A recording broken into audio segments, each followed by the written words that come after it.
सर्वांनी दिया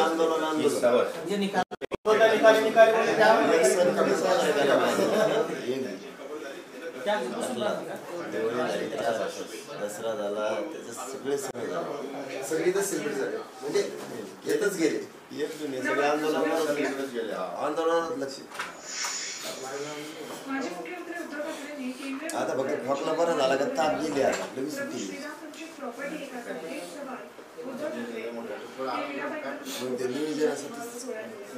इतिहास नाही रेस्ट होतो, बाकी दुसरा नाही. इथे तरी माणसांना झोपलेले आहे, साईन लावलेले आहे, आत्ताच गोळ्या घेतले, मग तासभर थांबवत होतो बाहेर. अंतरवालीत कोणी थांबवत येत नाही ना.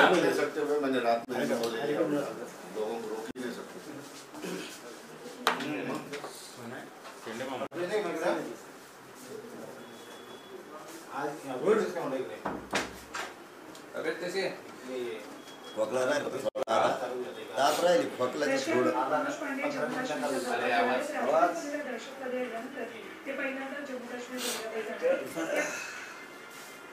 काय रेडी सगळे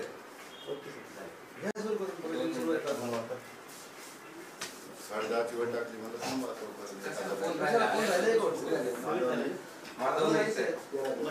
सगळे आलेले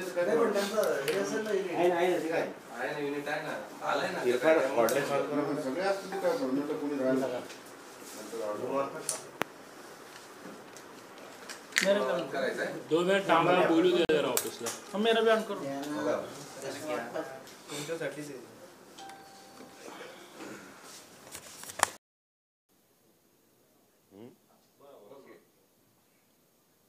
नमस्कार सर्व पत्रकार बांधवाला. आपल्या महाराष्ट्रभरात जे मराठा आरक्षणासाठीची साखळी उपोषण सुरू आहेत, सगळ्या बांधवांना विनंती आहे की सध्या आपल्याला 20 जानेवारीची जाण्याची तयारी करायची असल्यामुळं खूप फोन यायला लागलेत दिवसभर साखळी उपोषणाचं काय म्हणून. तर सगळ्यांना विनंती आहे, आंतरवाली इथलं साखळी उपोषण हे कायमस्वरूपी सुरू राहणार आहे. महाराष्ट्रातले जे साखळी उपोषण आहेत ते सध्याचे स्थगित करावेत सगळ्यांनी, आणि ज्यांना सुरू ठेवायचे त्यांनी ठेवावं, परंतु असं व्हायला नको की आम्हाला सुरू ठेवायचं होतं परंतु आमच्याकडून सांगण्यात आल्यामुळं आम्ही ते स्थगित केलं. ज्यांना सुरू ठेवायचे ते ठेवू शकता, परंतु महाराष्ट्रातले सगळेच साखळी उपोषणं, आमरण उपोषणं स्थगित करावीत. कारण आपल्याला तयारी करायची मुंबईला 20 जानेवारीला निघण्याची. त्यामुळं हा एक मुद्दा झाला. आणि दुसरा की आंतरवालीतलं मात्र सुरू राहणार आहे. आपल्याला आता सगळी बघण्याची तयारी सुरू झाली. रूट आपला कसा राहणार आहे आंतरवाली ते मुंबई हा सुद्धा फायनल होणार आहे आता. तोही थोड्याच दिवसात तुम्हाला पडेल.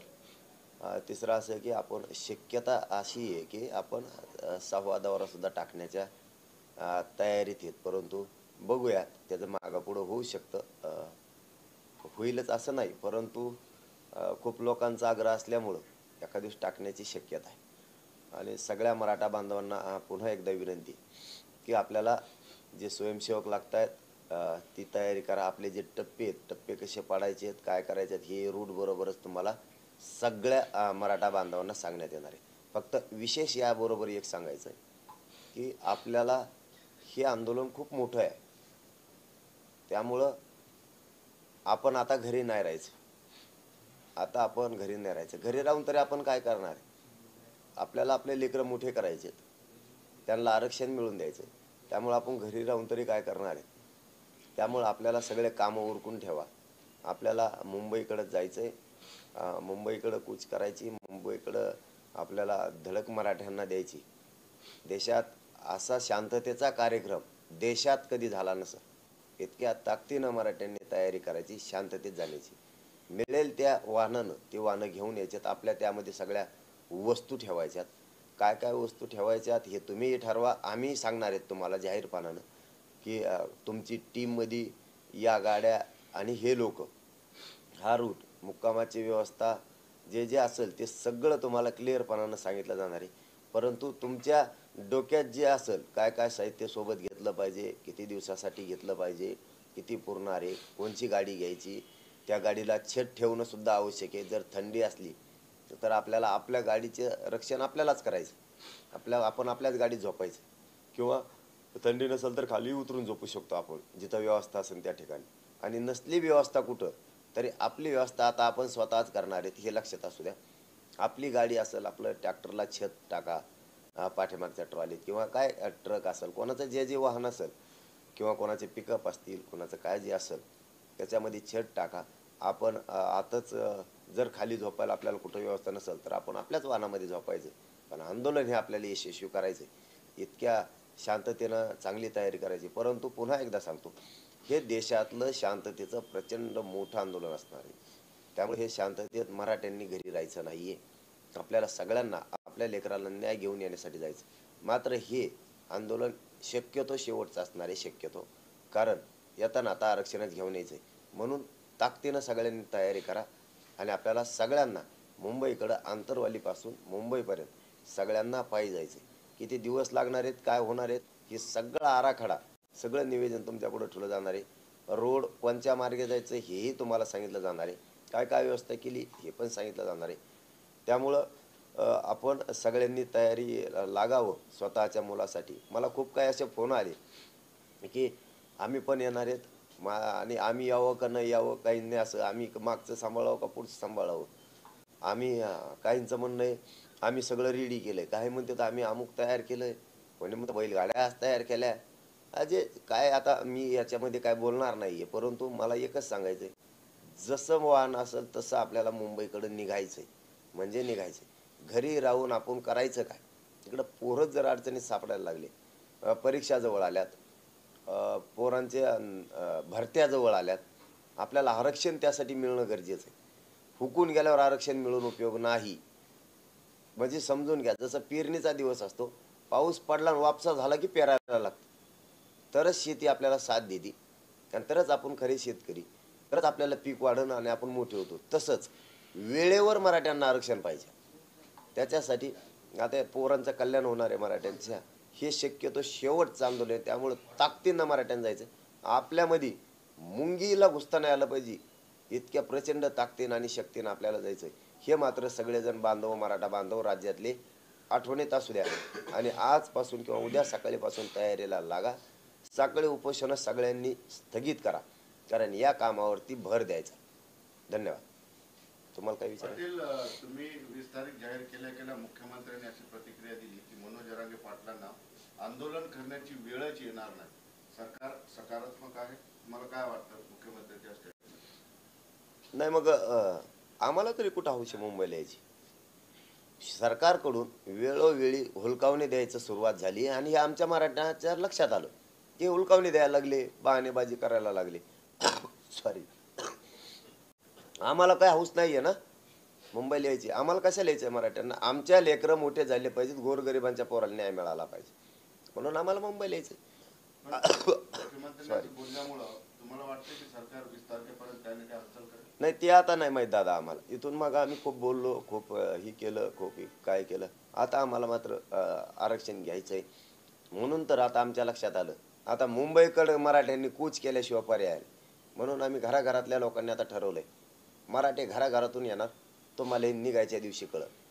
कारण आणि मधले गावं सगळे सहभागी होत चालणार आहेत. सरकारनं सांगितलं होतं त्याही वेळेस, मी आत्ताही क्लिअर करतो तुम्हाला, की मुख्यमंत्री साहेब ज्यावेळेस उपोषण सोडायला आले होते त्यावेळेस त्यांनी सांगितलं होतं की मराठ्या जेवढ्या नोंदी मिळतील त्यानुसार आणि जे आपले 4 शब्द ठरले होते त्यानुसार तुम्हाला आरक्षण दिलं जाईल. याचबरोबर मुख्यमंत्री साहेबांना असं सांगितलं होतं की आम्ही हे मराठ्यांनी खूप उठाव केला, हे आपलं आंदोलन खूप मोठं झालंय, त्यामुळे आम्ही क्युरिटी पिटिशनसुद्धा सरकारच्या वतीनं दाखल करतो. त्याच वेळी सांगितलं होतं. गिरीश महाजन साहेबांनी सुद्धा 3 वेळेस आल्याच्या नंतर सांगितलं होतं, 3 वेळेस, की हे मराठ्यांचं तुमचं आंदोलन खूप मोठं झालंय आणि हे मराठ्यांचा जे दबाव सरकारवरती किंवा हे आलंय तर आम्ही ती क्युरिटी पिटिशनही दाखल करतो आणि तुमचं जे हे ओबीसी आरक्षणाचं ठरलंय याबद्दल जी नोंदी मिळाल्या त्या नोंदीच्याच आधारावर आणि कायदा पारित करतो आणि ते 4 शब्दही घेतो. म्हणजे आम्हाला क्युरिटी पिटिशनबद्दल जर बोलायचं ठरलं तर आमचं त्याला नाकारण्याचं कारण नाही. मी पहिल्या दिवसापासून तेच सांगतोय, आजही तेच सांगतो. क्युरिटी पिटिशन मराठ्यांचं आरक्षण ती नाकारण्याचा काही गरज अडचण नाही आहे. पण ते टिकणार का NT-VJNT सारखं, हा आमचा मूळ प्रश्न आहे पहिल्यापासून. नसता ते आम्ही मराठ्यांनी नाकारलंच नाही. आणि सगळ्या महाराष्ट्रातल्याच मराठ्यांना माहिती आहे की या आंदोलनामुळं, या मराठा समाजाच्या एकीमुळं क्युरिटी पिटिशन सरकारनं दाखल केलेलं आहे. हे श्रेय महाराष्ट्रातल्या मराठ्यांचं आहे, फक्त मराठ्यांचं आहे. आणि हे श्रेय मराठ्यांनाच द्यावं अशी माझी वैयक्तिक इच्छा आहे. की आरक्षण मिळालं मराठ्यांचं श्रेय, आणि क्युरिटी पिटिशन दाखल सरकारनं केले हे फक्त आणि फक्त मराठ्यांचं श्रेय आहे. आणि ही उद्याचं जे ओबीसीतलं आरक्षण महाराष्ट्रातल्या सगळ्या मराठ्यांना मिळणार आहे तेही मराठ्यांचं श्रेय, दुसरं कोणाचंच नाही. हे माझं सुद्धा नाही. हे जे आता 54 लाख नोंदी सापडल्यात त्या आधारावर सगळे सोयरे हे जे सगळे घेऊन महाराष्ट्रातल्या सगळ्या मराठ्यांना आरक्षण मिळणार, ही सगळं श्रेय फक्त आणि फक्त या महाराष्ट्रातल्या गोरगरीब मराठ्यांनी लढा उभा केला. आणि गोरगरिबाचंच एकदा या गोरगरीब मराठ्यांना श्रेय द्यावं अशी माझी प्रामाणिक इच्छा आहे. तुम्ही मी आपल्या स्वार्थासाठी म्हणण्यापेक्षा गोरगरीब मराठी खूप उपाशी तापाशी लढले स्वतःचे बारीक बारीक लेकरं घेऊन, हे श्रेय त्या गोरगरीब मराठ्यांचं. आणि मोठ्या मनानं आम्ही गोरगरीब सगळ्या मराठ्यांना श्रेय देणार. पण क्युरिटी बद्दल तुम्ही नाकारत आहे ते सुद्धा मिळालं तर त्याचं स्वागत करताय, पण शंका सुद्धा व्यक्त करताय का ते टिकणार आहे. पण सुप्रीम कोर्टात जर समजा आता आरक्षणाला मान्यता मिळाली तर ते पुढे चॅलेंज होणार नाही, ते टिकणारच असेल असं जाणकारांचं म्हणणं आहे. नाही, मग आमचं म्हणणं काय, ते ओपन कोर्टात गेलं तर टिकतंय.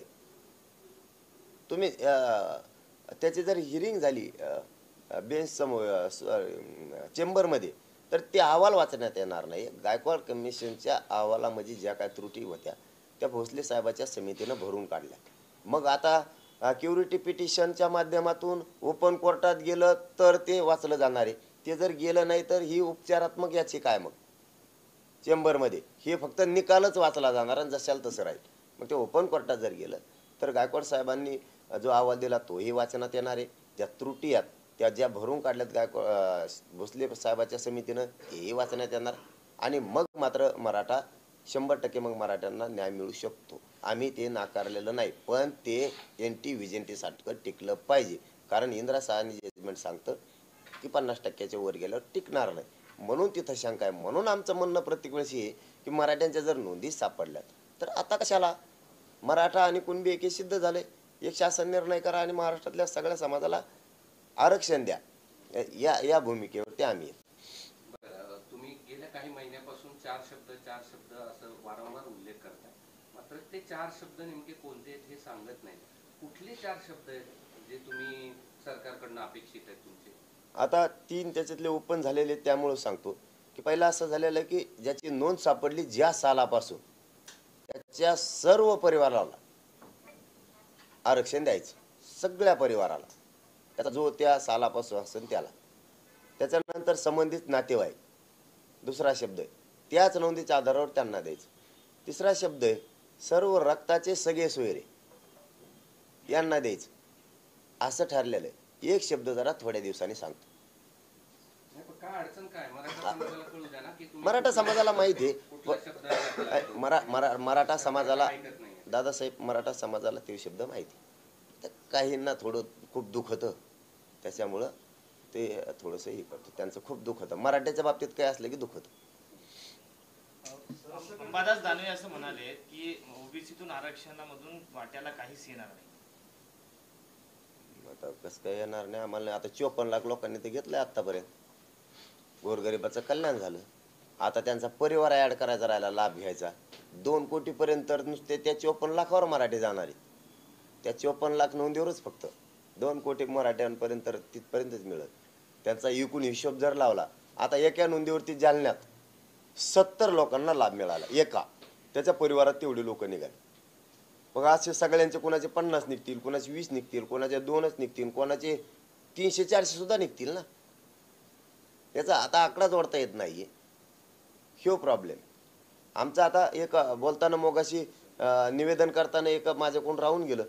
ते एक महत्त्वाचं मुख्यमंत्री साहेब एकनाथ शिंदे साहेबांना, उपमुख्यमंत्री फडणवीस साहेबांना एक विनंती आहे की जे 2 दिवसापासून मागासवर्ग आयोगाने काम सुरू केले त्यांना थोडं स्पीडनं ते काम वाढवायला लावा. कारण अगोदर सांगितलं होतं मुख्यमंत्री साहेबांना की या 2 दिवसातच मागासवर्ग आयोग काम करायला सुरू करत. त्या म्हणलेल्या शब्दाप्रमाणे त्यांनी ते सुरू केले आणि मराठा समाज सुद्धा बघतोय ओबीसी आयोगानं काम सुरू केलं, यात काही नाही. पण थोडंसं त्यांनी स्पीडनं करावं, कारण परत मागच्यासारखं होऊ नये. त्या समितीसारखं की काम केलं आणि काहींनी केलं नाही, मग वेळच नाही मिळाला, आणखीनच द्या, ह्या भानगडीत पडू नका. याचबरोबर आमचा महत्त्वाचा एक दुसरा विषय राहिला आहे की या मंगळवार बुधवारपर्यंत समिती मराठवाड्यात पुन्हा काम करील, शिंदे साहेबांची समिती. कारण नोंदी शोधण्यासाठी आणि हैदराबाद संस्थांमधून सुद्धा निजामकालीन नोंदी आणण्यासाठी तातडीनं काम करत.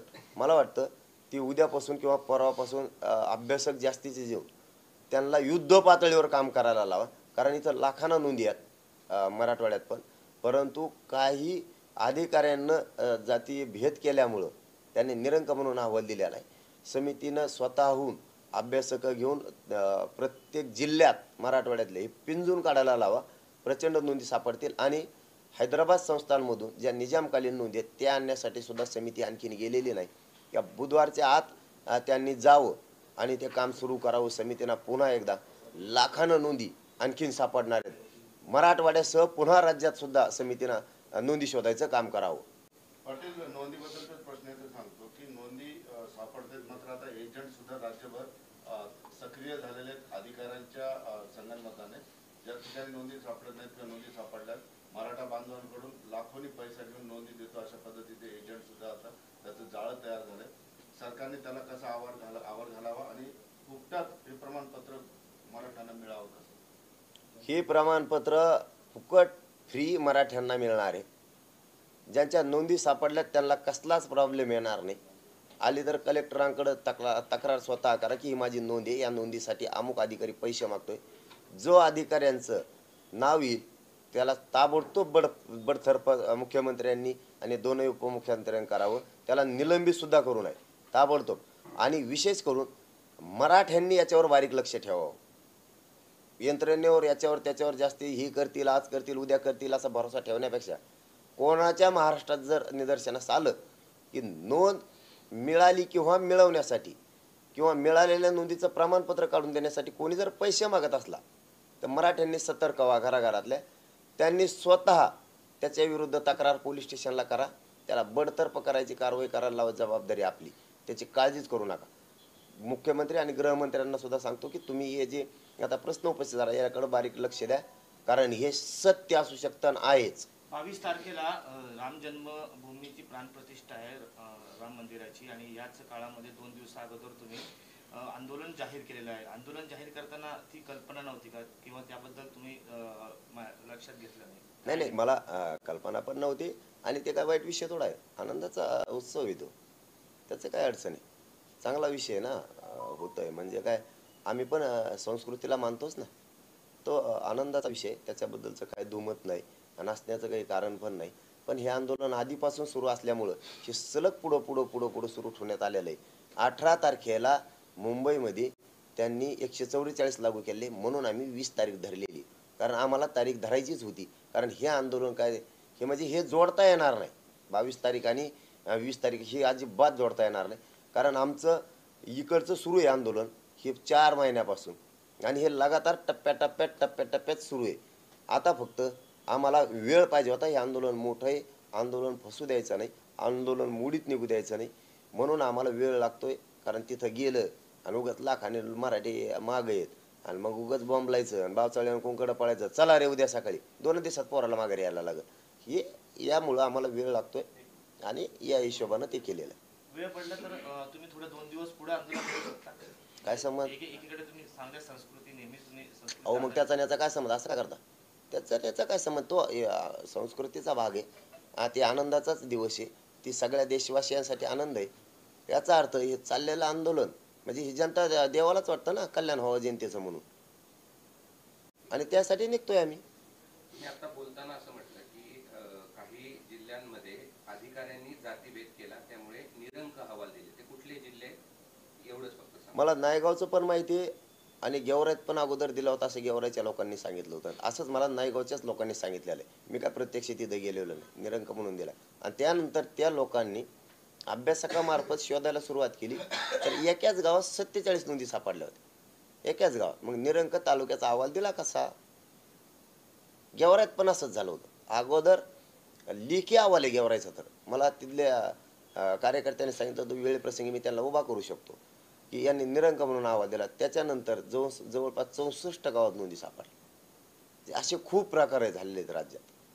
मुंबईच्या आझाद मैदानावर जरांगे उपोषण करण्यावर ठाम आहेत, तर आरक्षण देण्यासाठी सरकार पूर्ण शक्तीने काम करते असं उपमुख्यमंत्री देवेंद्र फडणवीस म्हणाले. नाही, मग तुम्ही काम करताय, आम्ही आमचं काम करतोय. आम्ही काय काम नाही करीत काय? आमचं काम चालूच आहे. निघायला मुंबईला कडं. आणि आझाद मैदान, शिवाजी पार्क, बरीच मैदानं लागणार आहेत आम्हाला. ते बघणं चालू आहे. आमच्या सगळ्या टीमा कामाला लागलेल्या आहेत. कोणाला माहीत आहे नाही माहीत नाही आम्हाला. आमच्या सगळ्या टीमा कामाला लागलेल्या आहेत. घोषणा झाली की दुसऱ्या दिवशी सकाळपासूनच.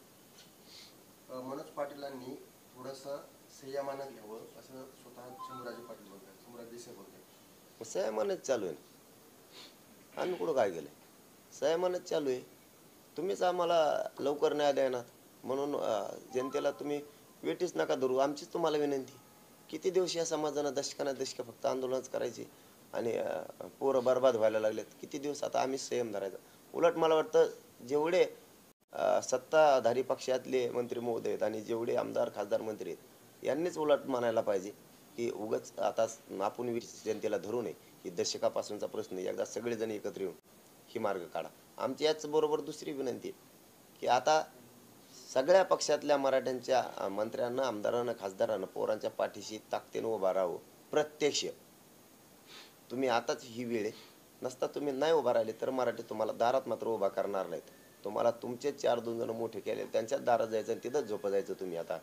आणि तुमच्या घरी इकडं मराठ्यांच्या दारात सगळ्याच मंत्र्यांनी, आमदारांनी, खासदारांनी आमच्या गोरगरिबांच्या दाराने यायचं बंद करायचं.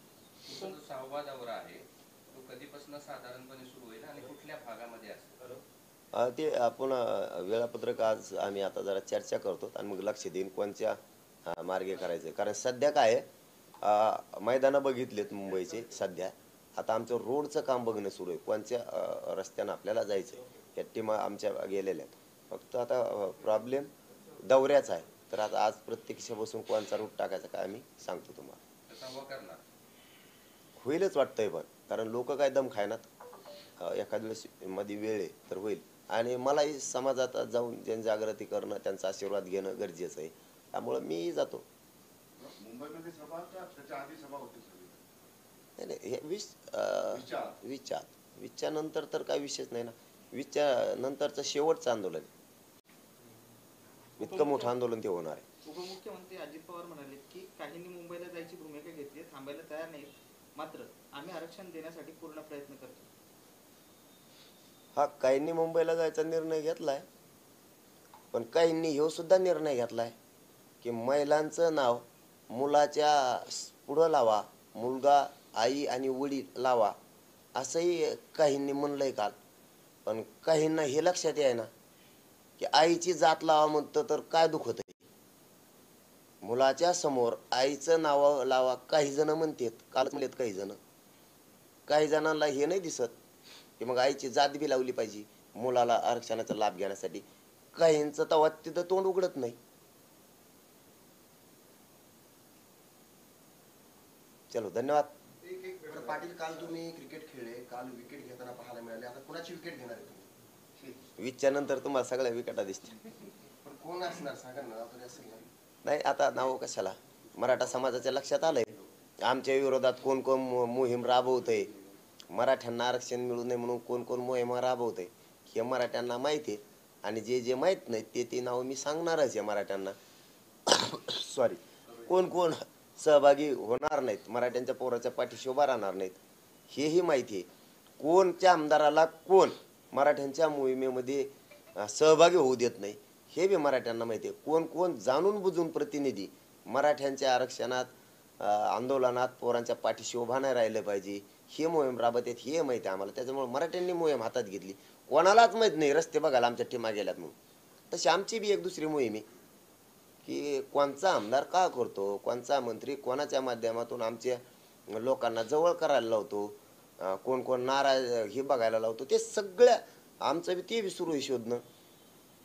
आमदार मंत्र्यांना खरोखरचं मनापासून आमचं आव्हान सगळ्या पक्षात योग्य वेळ आहे दादा हो. लेकरं खूप अडचणीत आलेत मराठ्यांची.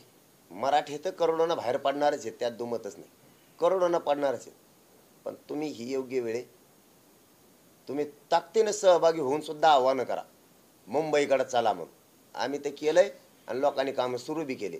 आमच्या लोकांनी ट्रॅक्टराच्या ट्रॉलीला छत बांधायला सुरू केलं, काय काय तर बैलगाड्या घेऊन निघायला लागलेत, तयाऱ्या करायला लागलेत. आमचं तर सुरू झालं. तुम्हाला इच्छानंतर वेगळंच दिसन रूप आहे. हे देशात असं आंदोलन नसत, हे मराठे देशात असं दाखवून देणार आहेत. असं आंदोलन देशात झालं नव्हतं. इतक्या जे वस्तू तुम्ही वस्तू तर अडूच शकत नाहीत, ते तर लांबच राहिलं. तुम्ही अडविलं. मी गृहमंत्र्यांना विशेष करून फडणवीस साहेबांना सांगतो, ह्या भानगडीत पडून देऊ नका आणि पडू पण नका. अडवलं आणि ट्रॅक्टर घेऊन जाऊ नको, गुन्हे दाखल होते आणि कुठं गाडी घेऊन जाऊ नको. वेगळं वळण सरकारनं देऊ नये ही आमची प्रामाणिक इच्छा आहे. तसं त्यांनी प्रेसच्या माध्यमातून किंवा प्रत्यक्ष सांगून जाहीर करावं की आंदोलक हे शांततेत येणार आहेत आरक्षण घेण्यासाठी, त्यांना त्रास देऊ नका, हे तुम्ही स्पष्टपणानं सांगा. कारण लोकांनी तयारी सुरू केल्यात निघायच्या. मराठे निघणार, मराठे येणार, मुंबईकडं कूच करणार, प्रचंड मोठी मराठ्यांची धडक बी असणार. पण हे शांततेचं आंदोलन असं असणार की कोणत्याच बाजूला बसायला तर जागा नसणारच आहे. परत आरक्षण घेतल्याशिवाय ते बी ओबीसीतूनच मराठे मागे सरकत नाही. उपमुख्यमंत्री अजित पवार आहात, इतकं सगळं 7-8 दिवस जायला लागतील, खूप मोठी गर्दी असेल, प्रचंड त्रास लोकांना पण होईल वगैरे. आंदोलन तुम्ही करताय म्हणून पण इतर लोकांनाही वेळी धरलं जाईल, कारण रस्ते सगळे जाम होतील, सगळी वाहतूक व्यवस्था कोलमडून पडेल, सगळं कोलमडून पडेल. एका रस्त्यामुळं काय कोलमडून पडून काय, आणि आम्हीच कोलमडून पडत त्याचं काय. आम्ही फार कोलमडून पडलो, आमचे पोराचे पुरं मराठीचे वाटोळं व्हायला लागले तर. आणि एक रस्ता बंद पाडला, मग एकच रस्ता आहे का तेवढा पुऱ्या राज्याला? आम्हाला जाऊन द्या ना, जायला तर मग जावंच लागेल ना. का वावरावरून जावा, मधून नदीन जावं का, पाण्यातून कुठून तरी आता मग कुठून जावंच लागेल ना. बरं आम्हाला मग आमच्यामुळं कॉल मारणार आहे तर मग ते नाही की येत मंत्री भल्या 100-200 गाड्या घेऊन, तवा लोक नाही का थांबत असे 2-2, 5-5 घंटे वाजवला यांचा जो तर तापा, तवा नाही का कोलमडत यांचं काही. आमच्या टायमालाच कोलमडत होय यांचं काय कोंबडं तर कायच म्हणा. उगं काय सांगायचं नाही, गप्पा ठोकू नका. आम्ही येणार आहेत, एक रस्ता, हजारांना रस्ते येतं, एक रस्ता आम्हाला द्या, आम्ही आमचं गपचिप चालतो. वर्दळ होणार नाही ती खबरदारी आम्ही घेतली. म्हणजे जरी मुंगीशरा जागा नसली तर आम्ही त्याच्या टीमा पाडल्या, त्याचे गट्ट पाडलेत की एकाच्या मध्ये कमीत कमी 100 मीटरचं अंतर ठेवायचं, म्हणजे एका टीमच्या मध्ये. अशा टीम तुम्ही फक्त बघा आमचं नियोजन कसं. त्याच साहेबांनी असंही म्हटलेलं आहे की जरांगी तुमची 12 इंचाची छाती आहे, थोडं काळजी घ्या. आता नाव सांगतो भुजबळ म्हणाले. ती कामातून गेलेला माणूस जाऊन द्या राव, त्यात काय खरं राहिले. ते काय ते रातची कागद खाणार आहे आता काही दिवसांनी बघा तुम्ही. ते नसतेत का भज्याचे त्याचे असे कागद जिलेबीचे, ते कागद चगळू नये तिने आता. ते लयच कामातून गेलं, लयच याडा पाठ लागला हो ते मंत्र्याच्या हाताला. त्याला काही कळतच नाही, एवढं मोठं असून काही बोलत. बरं मपली 6 इंचाची असून दे, 2 इंचाची असून दे, तो 100 इंचाची काय कलर कांदे खाल्ले, काय खाल्ले रे कोणते बोलतो, बोल नको, आम्ही आमचं बघू, तू तुपलं बघ. काय बोलतो रे आमच्यामध्ये, तेव्हा झालं आणि तेव्हा झालं. कसलं काय डोक्याला खराब करतंय उगाच उगा सगळा महाराष्ट्राले. अरे त्या गोरगरीब ओबीसी बांधवाचं सुद्धा वाटोळं केलं तर, गोरगरीब ओबीसी बांधवाचं वाटोळं केलं तू, त्या धनगर बांधवांचं वाटोळं केलं, गोरगरिबाचं तू, त्या बंजारा बांधवाचं वाटोळं केलं. तू का माणूस आहे का, कोण आहे का, तुला काय कळतंय का नाही, का खाता असन बरं. याची बुद्धीच कशी चलत नाही का? वयाने होतं गप्प पड ना. कशाला गोरगरिबाचं वाटोळं करतो उगाच? आमचे संबंध लय चांगले आहेत गाव खेड्यात, कशाला बिघडितो तू? हो रोज ताटात जेवतो आम्ही, चहा पितो राव, एकामेकाच्या शेतात एकामेकाला आवतं देतो आम्ही. आता पाणी नळ्या द्यायचं सुद्धा काही लोक एकमेकाला बंद करायला लागले. तुला काही कळतंय का नाही? तो राजकीय स्वार्थासाठी कडं बरळ तू उगा आपलं.